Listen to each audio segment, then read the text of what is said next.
'tis a gala night among these lonesome latter years.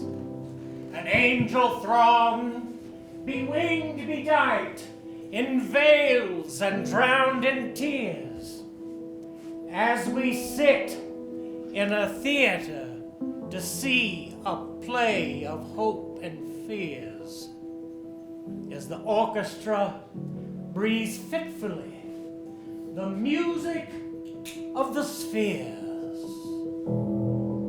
The spheres, the spheres, the music of the spheres.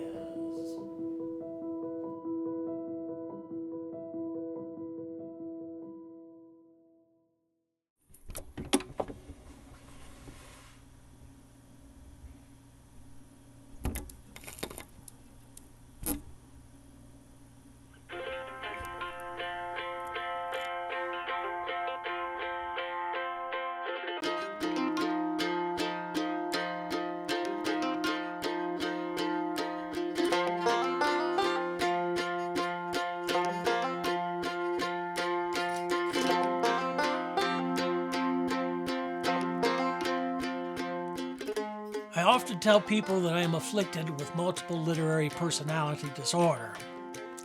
And what that means to me is that I allow about a half a dozen individuals to reside or share my brain with me, though I can only let one out at a time.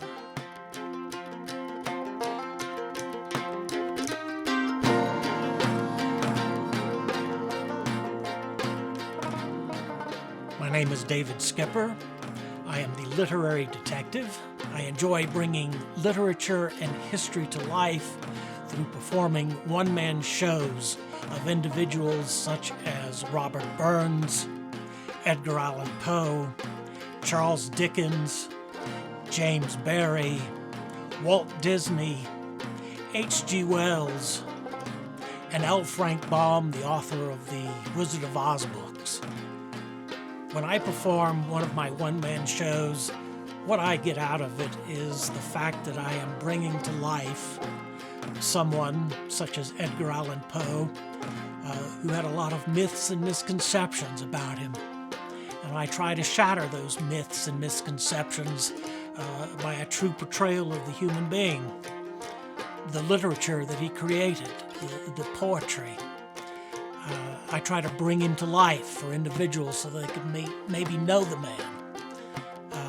What I get out of these performances is the satisfaction that I am helping to cultivate literacy with my audiences, giving them stories about the individual that are true and not based on myth. And as I walk down the streets of New York, children would run behind me with sticks saying, "Nevermore, nevermore, nevermore." And I would turn and smile happily at them, and they would scatter away. But it has brought me great fame. And you cannot buy that. Once upon a midnight dreary, while I pondered weak and weary over many a quaint and curious volume of forgotten lore, while I nodded, nearly napping, suddenly there came a tapping, as if someone gently rapping at my chamber door. "'Tis some visitor," I muttered, tapping at my chamber door. "This is it, and nothing more."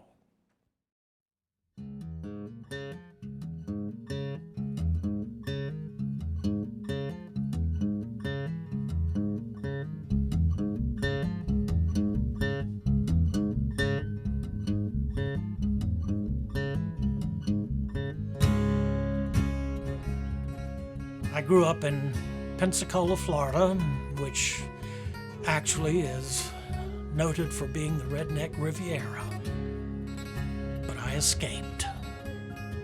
Growing up in Pensacola was, at the time, an interesting experience. I had a lot of adventures as a young boy, but I felt that I was limited in what I could do in Pensacola. It was a small town. It was smaller than Mobile, which was 90 miles away. I had a lot of fun experiences as a child, and I think it was where the seeds for my interest in literature and theater was planted. I decided that I wanted to develop a one-man show as the 18th century Scottish poet Robert Burns. And that was probably my first real legitimate one-man show, and had done a lot of research on his work, his poetry, and developed a theatrical presentation that would illuminate his life and his poetry. When chapman billies leave the street, and drouthy neighbours meet, as market days are wearing late, and folk begin to tack the gate, while we sit boozing at the nappy, and getting fou and unca happy, we think not on the lang Scots miles, the mosses, water, slaps and stiles, that lie between us and our hame, where sits our sulky, sullen dame, gathering her brows like gathering storm, nursing her wrath to keep it warm. Thus truth find honest Tam O'Shanter, as he frae air at nick did canter. Old Ayr for never a town surpasses, for honest men and bonny lasses. Edgar Allen Poe became the next one-man show that I developed.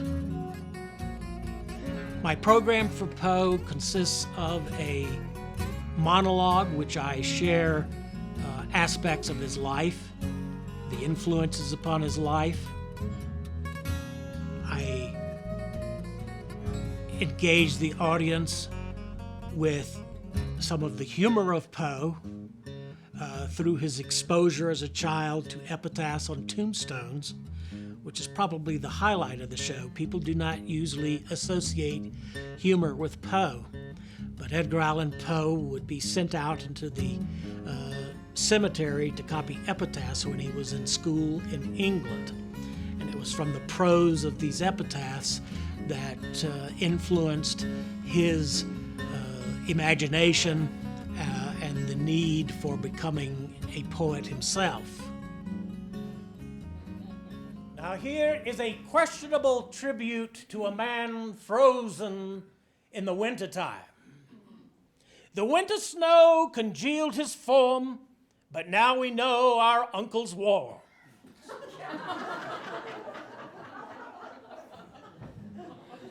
These are real epitaphs. Now you have to think about this one. Think about it very hard. Sacred to the memory of 3 twins.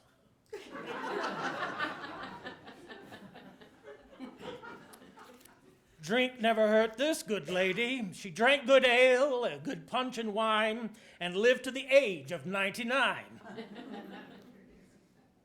Now, this is one of my favorites. Above the cremated remains of the dearly departed, and this is all that's left of thee, thou fairest of earth's daughters, only 4 pounds of ashes white out of 275.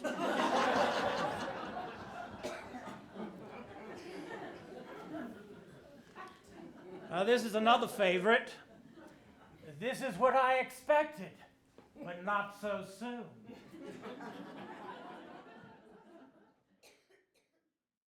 I perform my one-man shows at various venues throughout the country. I have been invited to the Cherokee Ranch and Castle up in Castle Pines to perform Edgar Allan Poe and Charles Dickens for a number of years, primarily because the owner of that estate was a collector of books and has first editions of Dickens and Poe and many other authors in her library.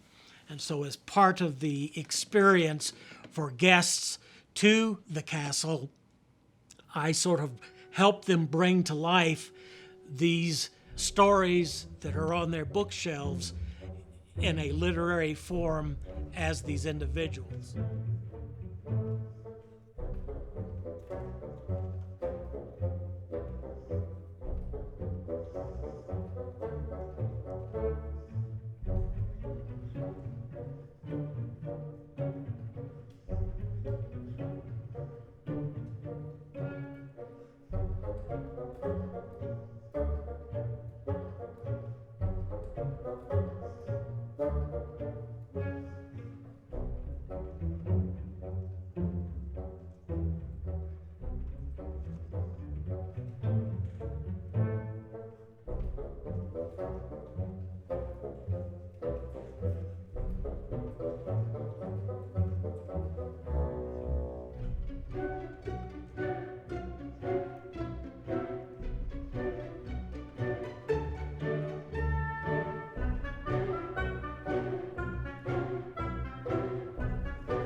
The dead rest only as long as they remain in living memory.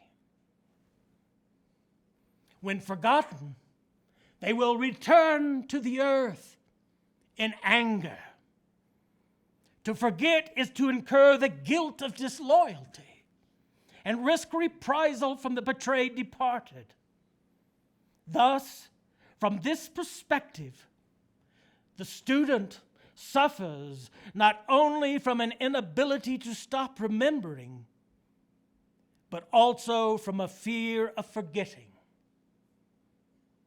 Mournful and never-ending remembrance.